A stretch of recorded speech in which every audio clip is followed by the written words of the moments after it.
Hey, my friend, welcome again. Joel Chesemet here with episode number 36.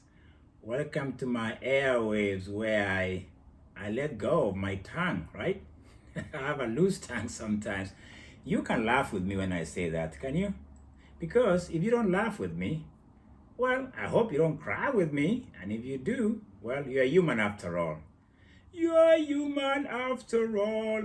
Again, welcome to these episodes where I try to give flowers, give love, give a voice, make a statement, hopefully not controversial, and just send waves and waves of love to all my athletes from Kenya.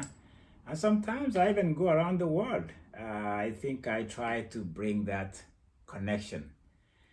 You know, my attempt here is not to convert. Because if I try to do that, I'm in danger of what I call the tyranny of the righteous. Have you heard that phrase before? The tyranny of the righteous. Because sometimes I've spoken about this idea of the isms. I don't want to fall into that trap, and if I fall into that trap, there's a comment button there. Check me out. Put me in my place, or just tell me, hey, I think you went overboard. I don't mind. I'll listen. That's why how we communicate. We hold each other accountable. And it's a beautiful day when we do that. Talking of holding each other accountable, I got great news for you. I got two legends. Straight up, two legends. The legendary of the tale of two Ronos.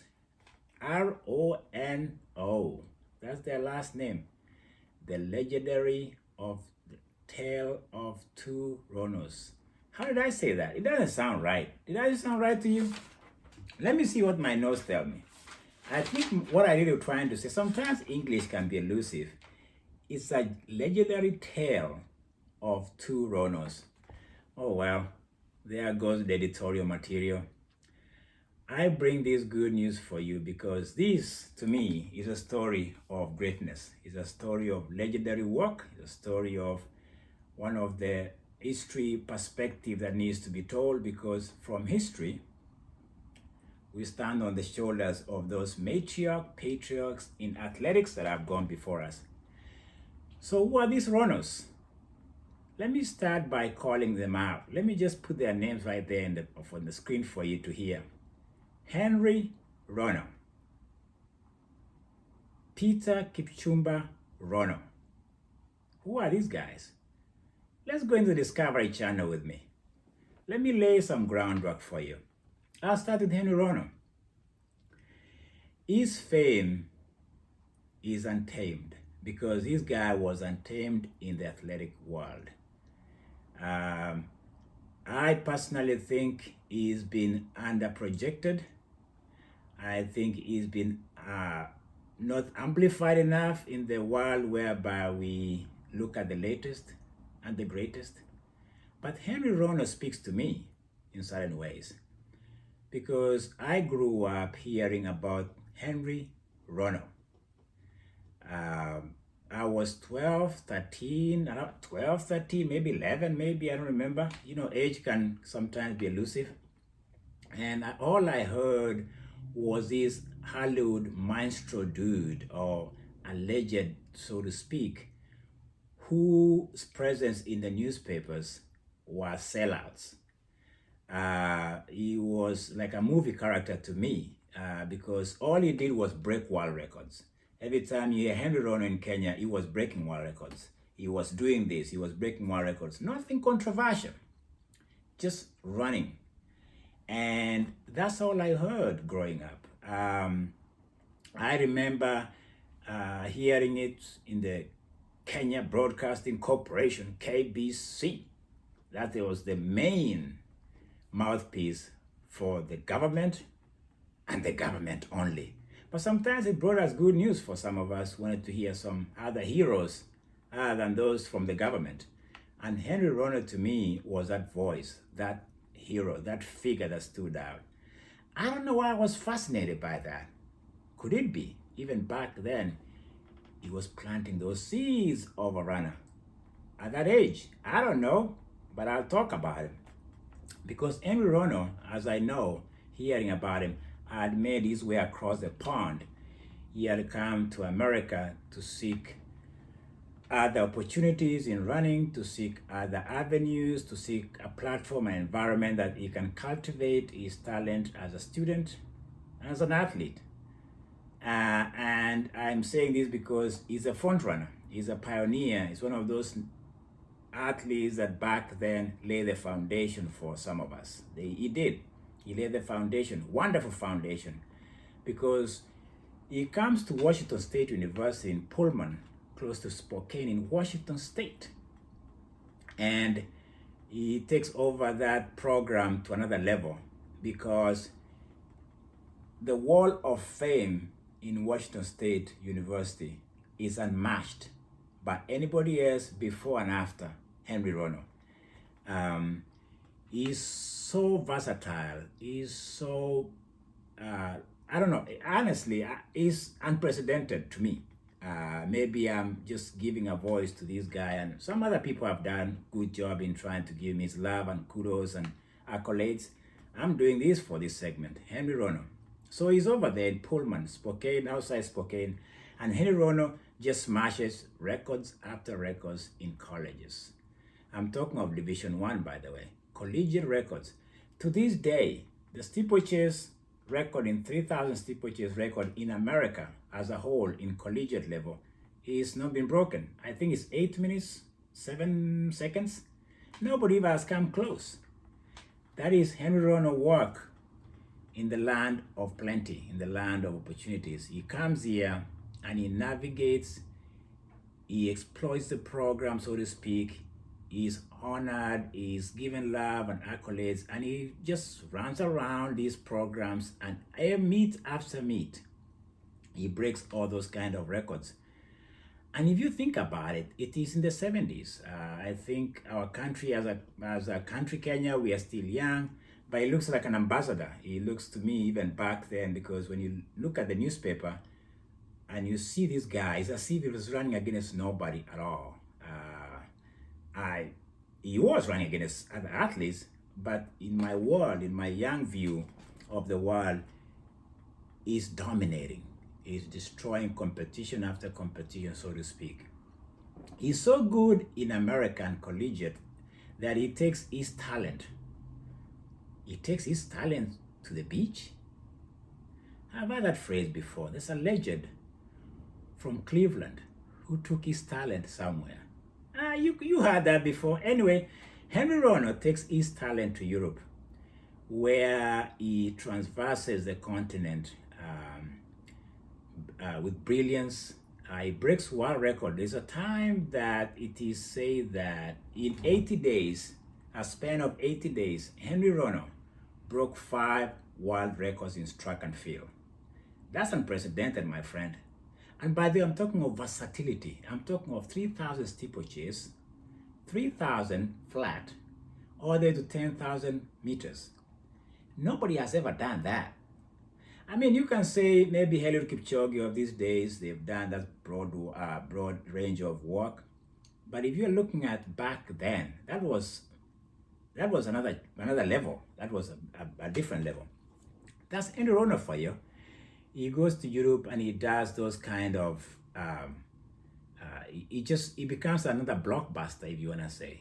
Like I've given him that kind of an intro that he was a Hollywood kind of a mini movie with very few cameras, because one of the things I noticed watching some of those races is how biased the world was. You know, it's a white world. Let's be honest, it was. That I think Henry Rono is just an alien. He just landed in Europe, and the cameras was like, hey, there's a guy here. Which, you know, he's talented. He's really doing damage to the competition, but the cameras could easily pan towards, hey, where is the white hope? Listen, follow me. I'm just talking, okay? Where's the white hope? And the white hope was trailing a little bit, even sometimes really bad. So that's Henry Rono in Europe.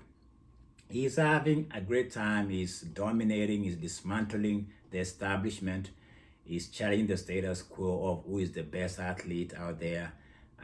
The range of his work is just as I said, is unmatched. I can speak that with confidence because I've gone through some writings that people have put together, and Henry Rono is up there among the elites or among the GOATs, so to speak. So he has his run in 76, I think, when he came to America, or maybe earlier. I don't have those years correct, but it's 70s. And this is a range from 76 to 80, where he's just doing his thing. It is this time of his prime time in athletics that is having this parallel narrative he has to deal with, the political unrest around the world. And the epicenter is South Africa. In South Africa, the political unrest there is real. There's oppression. Apartheid is putting a stronghold on its black majority. They've been found wanting in the world. But as much as that is being said, it's not uniform voice from the other countries that we need to stop. We need to put pressure on South Africa so they can change the way they treat Africans or the majorities in Africa. And so it is this time that Henry Rono is dealing with it. The climate is very restless. The turmoils are very real. And June 16th, I don't know why I remember this, June 16, 1976. I could be wrong on the year, but I think I'm right. I think there was a massacre in Soweto. And students had come out to protest on the way they were being treated. And if you thought Kenya Gen Z had a protest the other day, I don't think we've seen this kind of protest. It's great. Gen Z's had a protest in Nairobi. It's incredible. It's unprecedented in its own way. But in Soweto, there was a protest by students, young students, the Gen Zs of that time. And the forces of the time massacred 200 plus students. We need to pause and remember those young people because they were massacred, point blank massacre. I think it could be genocide, but we can't use that because we have to qualify. But that's what happens when Henry Rono is dominating, so to speak. He's at his prime, and there's this South Africa boiling point. And that event by itself created unity among African nations. And they said, you know what, we need to do something. So as they are saying that, Montreal Olympics in Canada was coming up. And there's some other countries that have always gone to bed with oppressors. New Zealand back then was going to bed with the oppressors. And they had rugby kind of transaction where the rugby team, I think South Africa rugby team goes to New Zealand or whichever way, and they went to bed, so to speak. Not literally, but maybe they did, but I think they did. So the rugby team is involved in that sporting event that creates now another narrative that Africans have to deal with by saying, hey, New Zealand they want to go to Montreal Olympics, and the African unity says to African teams, hey, these are time to unite, and says we cannot tolerate this, so to speak. There's a one voice at that moment, and so they boycott the Montreal Olympics, and they boycott this. Of course, the victims are athletes all the time when you talk of Olympics, and Henry Rono is a victim of this boycott.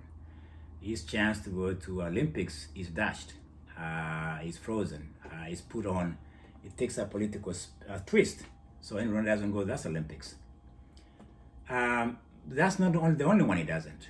In 1979, Russia back then invades Afghanistan, and the rest of the world is like, okay, we are not going to Moscow Olympics. Those are the two strikes against Henry Rono. So those are the times Henry Rono is at his prime, and he doesn't make it to the Olympics. I have a sense that people don't know the consequences of any action around the world, but it can be very detrimental. And Henry Rono is a product of that time. And so he doesn't make the Olympics. He doesn't and we'll put it on hold for Henry for now and see what happens to the other Henry or to the other Rono. Peter Kipchumba Rono enters the fray, so to speak. Like I told, it was a tale of two Ronos.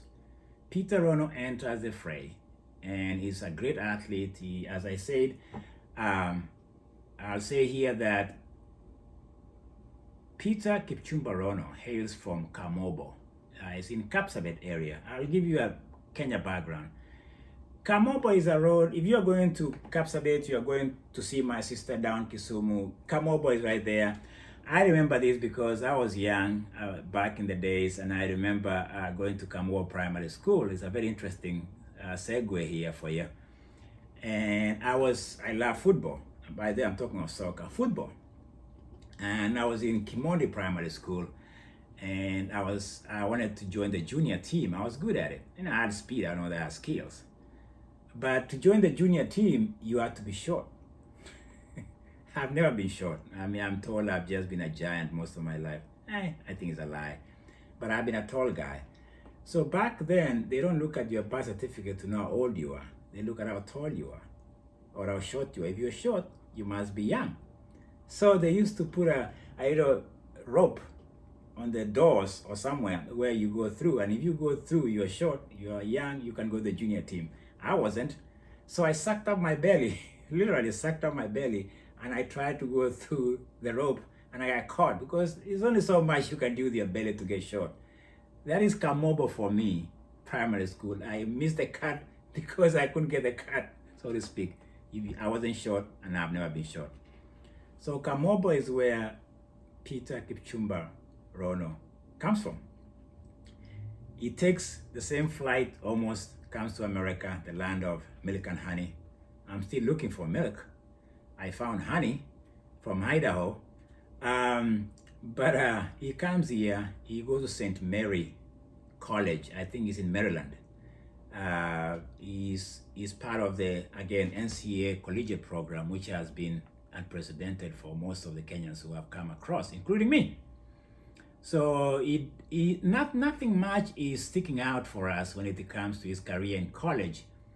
But I think he finds the facilities, he finds the exposure, he finds races. And these small races can create a way of getting better. And the coaches are great in this part of the world. They are dedicated, they are paid well, and he's a student. And so it is during this time that Peter Rono finds his bearings, so to speak. He stayed dedicated to the program, to his running career. I don't know whether he majors in certain event as discipline or not, but he makes his way back to 1988 trials in Kenya. What's coming up? The Seoul Olympics. Peter Rono goes to trials in Kenya, gets the cut, goes to Seoul Olympics in South Korea. Peter Rono, where's Henry Rono? He doesn't make it in the last two. Peter Rono makes the 1988 Olympics. He goes there under the radar, nobody knows about him. And in fact, nobody gives him attention. I don't think even Kenyans knew what he was going to do in the final. He makes it all the way to the finals in 1,500 meters. Watch the clip, watch that clip. I'll say this, Petite Peter, he's a small guy. Listen, I'm a tall guy and I can make fun sometimes of Petite Peter, or whatever you want to look at it. He's the David of 1,500 meters finals in Seoul Olympics 1988. He's the David, I'm not kidding you. Because we had Peter Elliott, we had Steve Cram of UK. These were giants in the middle distance. The commentators knew, they had anointed them, that they were going to win. It was 1-2, so to speak. David, Peter Rono, outclasses all of them, outfoxes all of them, outmaneuvers all of them in the last 800 meters. He wins gold. And the Peter Rono almost takes the Henry Rono failures and wraps it in gold. I told you those are legends. And again, let me ask something for you to think about. Peter Rono wins the gold medal, and that is the only international race he's ever won in his life. And you know what? It's okay to finish at the top, right? Peter Rono wins, and we don't hear about winning again in his resume. So, what happens to these runners beyond those moments of prime time? What happens to them? Because I'm gonna again give you the second phase of the runners, the legends. Here and now. Let me just catch you a little bit. Henry Rono, I think the 2 Olympics he missed seems to have affected him. It will affect me. I think going to the Olympics is the ultimate goal of any athlete.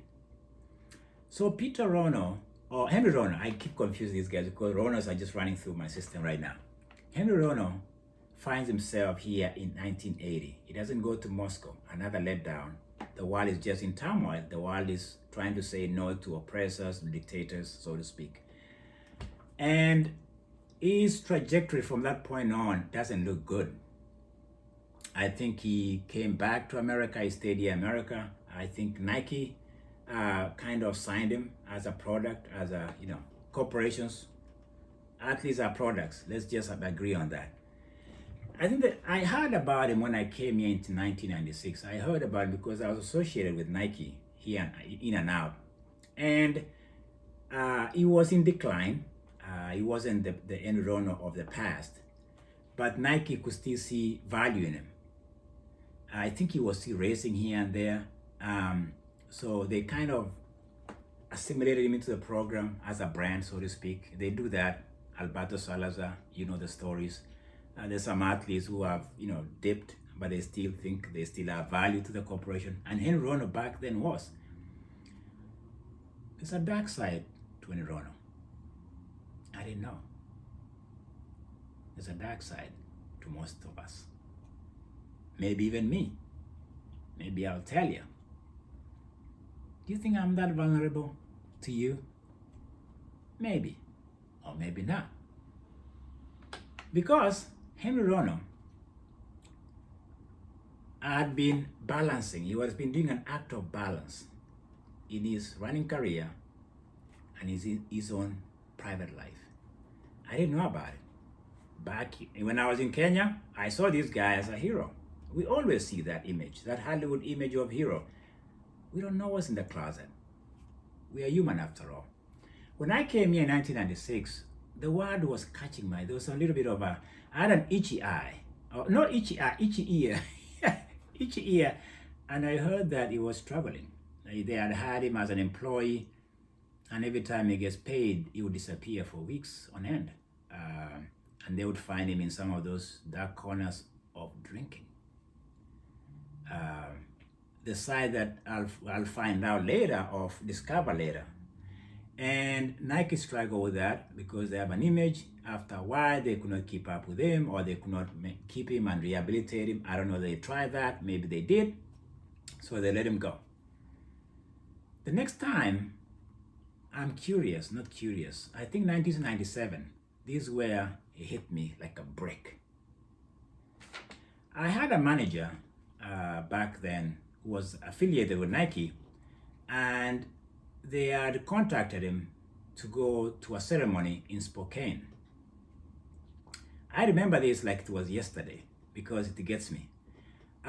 We drove all the way to Spokane with him, and we were representing Nike as Henry Rono. His body of work will fill this wall and beyond. He's a Hall of Famer. He was being inducted into the HOF, Hall of Fame. I was a representative, so to speak. I was honored to go there. I was going there to see my hero. I remember this like it was yesterday. I repeat, because we got the hotel and we had to go pick him at the airport with my manager back then. As we were waiting at the airport terminus, I noticed somebody who was Kenyan walking towards, just exiting the landing areas, and we were waiting there. And we had a sign that says Henry Rono, like, you do at the airport. At first, I was like, it's a mistake. No way. There was a guy walking towards us. He had a duffel bag. It's a bag. A duffel bag in America is a bag, is a bag. It was tattered. It was ripped. There's no way this is Henry Rono to me. I was like, no, that's not him. I've heard of his struggles. Drinking, you don't know where it goes with people. Alcoholism, you don't know where it takes other people. When I remember watching, and I was stunned. Like, you have this shock. I mean, I think the boy in me was like, are you kidding me? Yeah, it was, are you kidding me moment. But you can't show that either. So you're just watching. And I was watching this guy walking towards us with my manager. And I was in awe, confused. The closer he got, I started smelling alcohol even from a distance. And it hit me that really he had a problem. When you start to smell it at the airport and he's getting off a flight, we have a problem. Houston, we have a problem. But it's not Houston. It's Spokane Airport. And he walked towards me and he was saying something. He tried to speak to me in Kalenjin, but he was incoherent because he was drunk. I remember walking with Henry to the car, and there was nothing much he was saying. I was just trying to communicate, trying to make him comfortable. He looked uncomfortable and kind of embarrassed. It's very interesting. People don't know that just because somebody's having alcohol problem, they don't have that feeling of, I've lost it again. And I remember that part of him that was struggling to connect with me with some decency. And I remember just sitting there with him in the car. The stench of his alcohol consumption coming out of his body was overwhelming.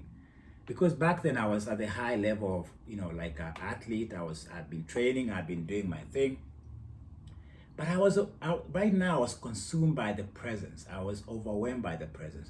So we go to the hotel and we check him in. We noticed something. You notice something about alcohol that had taken a toll on him. Really a toll on him. I'm not making this thing up. You could see the drain of life out of him. That guy that you knew was a runner, and now this image. So I remember that we went to the hotel. He sat on his bed, and I was still talking to him. Before I knew it, the guy he had passed out. And so he had just laid on his bed, and he didn't even know we were there.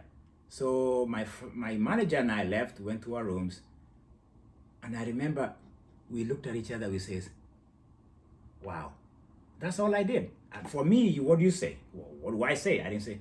So the next day came, and we had to go to the Hall of Fame ceremony, which was a big thing. I've never been to one. That was the only one. It could be the last one. Hall of Fame in America is where your body of work is put on a big screen, and the fans and the dignitaries show up to give you that love and accolades. It's a big deal. Whether they do it in Kenya or other parts of the world, I have no idea. I'm speaking from this experience. It was quite moving for me. So the next morning, we go to his room. He's still drunk. Honestly, he was sweating profusely. And we go to a place where he could eat something, and then we had to go to the hall. It was a big hall in Spokane, huge hall. I now don't even remember where, but it was in Spokane, a big hall. Dignitaries, coaches, school representatives from Washington State University had come there, including Coach Wu, who was a coach to Bernard Lagat. He was there. I remember him. I remember these people. He called me, he literally grabbed me and told me, "You have to sit with me on stage."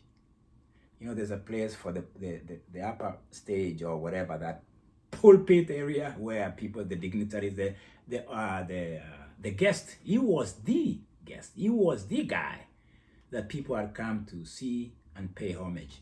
He told me, he grabbed me and said, "Nyob kibur tuanenu Rab Chesimith." I remember him saying that, and he was very insecure. I know why. he was not himself. He wasn't the guy that people had come to see. He was having moments of guilt and shame. So I offered myself, I went sat next to him. He had a white towel. He kept wiping his face. He was sweating. He was very restless. And then the moment came that he was to give a speech. And I had to kind of nudge him to go forward. He didn't want to do it. He told me, why? Well, he kept telling me, why? I tell him, look at those people. They came for you. They came to show you love. And he kept saying, why? I don't have anything. He didn't have anything to read, anything to write, anything to speak. He didn't have a speech made. He was just there. It's as if it had been dropped from another universe. And I sat there and I didn't want to look. He stood up there. I think it was less than a minute. He was back on his seat and he looked down. And I knew he was broken because I was next to him. And then he told me, why am I here? He asked me, encouraging, why am I here? I told him, because they love you. He could not put these things together. That's how far the guy had gone. And that's the one thing I remember vividly when I talk of Henry Ronos. The guy I heard and the guy I met, they had matched, and the other one, the dark one, had come in front. But there was something I was still trying to look for. After that moment, the ceremony, we had another moment that was very tense because the coach, Wu, wanted to see him. He wanted him to go to the university because the athletes, the cross-country team back then wanted an inspiration for him, something for him to tell them. Henry Ronos was not in that position. Mentally, physically, he didn't want to go. It took I'm not a good diplomat. I'm not bragging. But I've never persuaded anybody, cajoled anybody to do anything. But if it wasn't for me, I'm not bragging. I don't think they would have had any Ronos go back to that school again. He was ashamed. He was embarrassed. He wasn't himself. But I remember just telling him, Henry, guy. Those are the only words I spoke. I say this not in a demeaning way. I'm just telling you the story. Because it's that humanity that I'm trying to elevate. Sometimes these legendary stories, the beauty of success is great. The glory, the glamour, the cameras are great. But when you find Henry Ronos at that moment, you realize he'd been broken. The dark hour of the soul needed somebody. Maybe it was me. I don't know. But I'm not the only one, because I've read stories after stories of people in New Mexico, around the world, here in America, specifically in America, who tried to hold him.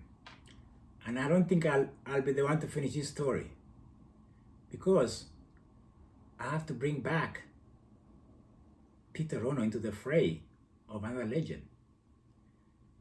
I met him, Peter Ronos, at the decline, at the dead end of his career in 1995 in Scandinavian countries, specifically Finland. We were on the same economic conveyor belt. We were still racing in Europe, trying to make a living. I had never met Peter Ronos in my life. And there was Peter Ronos, the petite Peter. He was still in that frame of humanity. Gold medalist from Seoul Olympics. He was right there on the track in Kristina, the northern part of Finland. It was Peter Ronos, in my view. It was Peter Ronos, the golden boy. One race, one gold. I met him. What do you think I told him? What do you think I asked him? Nothing. I just saw him. And I realized that the legendary tale of the two Ronos is profound. Because you know what? It's what it is. I don't think I'm going to add. I don't think I'm going to subtract. I just tell it as it is. Because the rest of the story is in the universe. Rest in peace, Henry Ronos. The legend passed away early parts of this year. was a legend.